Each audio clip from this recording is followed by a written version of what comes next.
এখন জলপাইগুড়িতে প্রীতম ডক্টর জয়ন্ত রায় সম্বন্ধে তোমার কি ধারণা?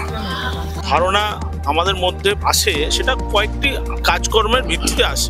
কয়েকদিন আগে জয়ন্ত রায় শিলিগুড়িতে জয়ন্ত রায়কে ঘিরে অ্যাজিটেশন হচ্ছে, তাকে দেখা যায়নি গত 5 বছরে। এই নিয়ে স্থানীয় যে মানুষ তাদের অ্যাজিটেশন একটা হচ্ছে, কিন্তু তারপরেও ভারতীয় জনতা পার্টি দেখা গেল জয়ন্ত রায়কে ওখানে ক্যান্ডিডেট করবে, কিন্তু জয়ন্ত রায়ের এবার ক্যান্ডিডেট হওয়ার কথা ছিল না। এখন ভারতীয় জনতা পার্টি কি জলপাইগুড়ি কেন্দ্রে প্রার্থী বদল করবে এরকম কিছু ভাবনা চিন্তা করেছিল বলে তোমার কাছে খবর? আমার কাছে যেটুকু যা খবর আছে যে যখন ফিটেস্ট ক্যান্ডিডেট হচ্ছে না, তো স্বাভাবিকভাবেই একটা ভাবনা ওরকম থাকে। কিন্তু তারপরে যেটা দেখা গেল জয়ন্ত রায় ক্যান্ডিডেট হলেন, এবং তৃণমূল কংগ্রেসের নির্মল চন্দ্র রায় ওখানে ক্যান্ডিডেট হয়েছে। তো সিটটা তুমি যদি জলপাইগুড়ির ভৌগোলিক বিন্যাসটা দেখো, সেখানে কিন্তু শুধু চা বাগান, শুধু পাহাড় এটা নয়, একটা কিন্তু অনেক অংশ সমতল এবং শহরও আছে। তো স্বাভাবিকভাবে একটা মিশ্র একটা ভোটার ওখানে। এবার এই মিশ্র ভোটারকে জয়ন্ত, আবারও যেটা বলছি যে টেস্টেড যারা হয়, যারা 5 বছর ক্ষমতায় থাকে, তাদের কাছে মানুষের যে এক্সপেকটেশন, সেই এক্সপেকটেশন তারা কতটা পেলো না, তুল্যমূল্য বিচার কিন্তু হয়। তো সেক্ষেত্রে ভারতীয় জনতা পার্টির যারা ওখানকার নেতৃত্ব আছে, তারাও কিন্তু এটা বলছে যে সিটটা কিন্তু সহজ হবে না।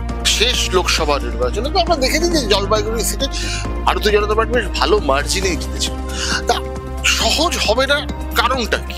সহজ হবে না কারণটা একটাই, যে এই 5 বছরে যে ভোটাররা জয়ন্ত রায়কে ভোট দিয়ে নিয়ে এসেছিল, তাদের যে এক্সপেকটেশন আছে জয়ন্ত রায়ের প্রতি, সেইটা জয়ন্ত রায় কতটা ফুলফিল করতে পেরেছে এইবার নির্বাচনটা হবে সেটার উপর। আর একটা বিষয় খুব পরিষ্কার, যে জয়ন্ত রায়কে জলপাইগুড়ির মানুষ খুব বিশেষ এমপিকে কাছে পেয়েছে বলে সেখানকার মানুষরা বলছেন। জলপাইগুড়িতে তৃণমূল কংগ্রেসের একটা ভালো সংগঠন আছে। জলপাইগুড়িতে কি তুমি মনে করো যে কোনো চোরাস্রোতের কাজ করতে পারে? 42টা আসনেই চোরাস্রোত আছে। এটা ভাবার কোনো কারণ নেই যে জলপাইগুড়ি লোকসভা কেন্দ্রের মধ্যে তৃণমূল কংগ্রেসের যে সংগঠন আছে তার মধ্যে ত্রুটি নেই, বিচ্যুতি নেই, এরকম ভাবার কোনো কারণ। তো স্বাভাবিকভাবেই মানে সেরকম ভাবে কিন্তু প্রকাশ্যে আসছে না, একদম। জলপাইগুড়িতে যে আলোচনা ধরো তুমি আর আমি করছি, বা ওখানকার মানুষও যে সাথে আমরা যতটা কথা বলেছি, যে মানে বিরাট ফাটল নেই। তো একত্রিত ভাবেই তৃণমূল কংগ্রেস ওখানে লড়াই দেবে বিজেপির বিরুদ্ধে।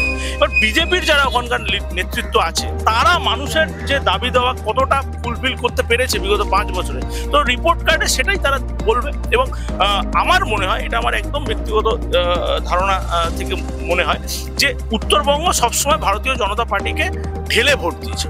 আবার ঠিক একই রকমভাবে দক্ষিণবঙ্গে দেখা গেছে যে তৃণমূল কংগ্রেস বা এই ধরনের যারা দল, তাদেরকে ভোট বেশি দিয়েছে দক্ষিণবঙ্গের মানুষ। এখানে আমি তোমাকে এটা মানে জানার জন্য আর কি, এটা আমারও মনে হয় যে উত্তরবঙ্গ সবসময় ভারতীয় জনতা পার্টিকে ঢেলে ভোট দিয়েছে, দক্ষিণবঙ্গে অতটা হয়নি।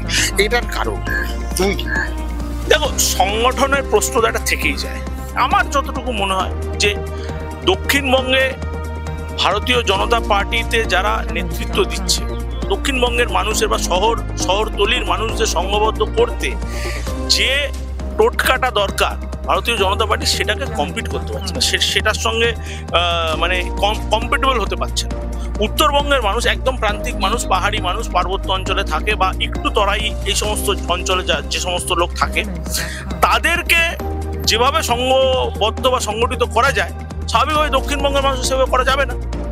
তো সেই মানে লজিস্টিক্সটাই কিছু সমস্যা চলে। দেখো, একটা জিনিস তো মানে বলা যেতেই পারে এখানে, যে উত্তরবঙ্গে যে সমস্ত জায়গাতে ধরো একটা ট্রাইবাল বেল্ট মূলত, সেখানে ভারতীয় জনতা পার্টি ভালোই ফল করছে।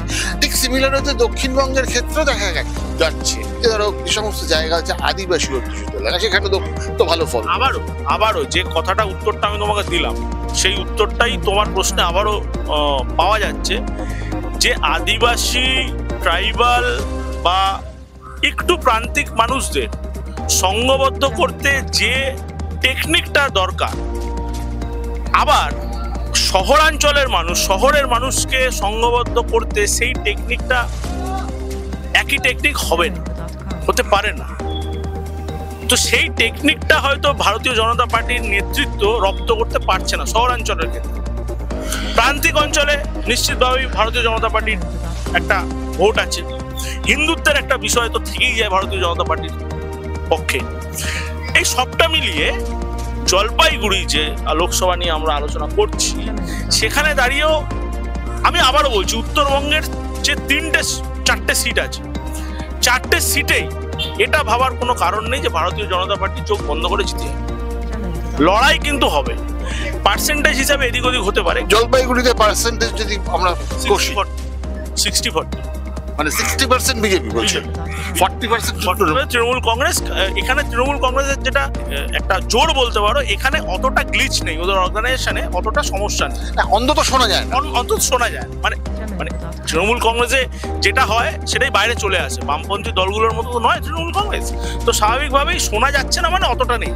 এবার যে যতটা আছে ততটুকু অতটাও নয় যে সে একটা লোকসভা ভোটের পুরো মানে ভোটারদের চিন্তা ভাবনাকে চেঞ্জ করে সেটা বিজেপিতে পর্যবেসিত করে দেবে, এটা হওয়ার কোনো কারণ নেই।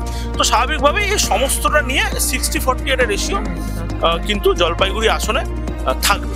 মানে জলপাইগুড়িতে বিজেপি এগিয়ে রয়েছে 60%, এগিয়ে রয়েছে, অবশ্যই এগিয়ে রয়েছে।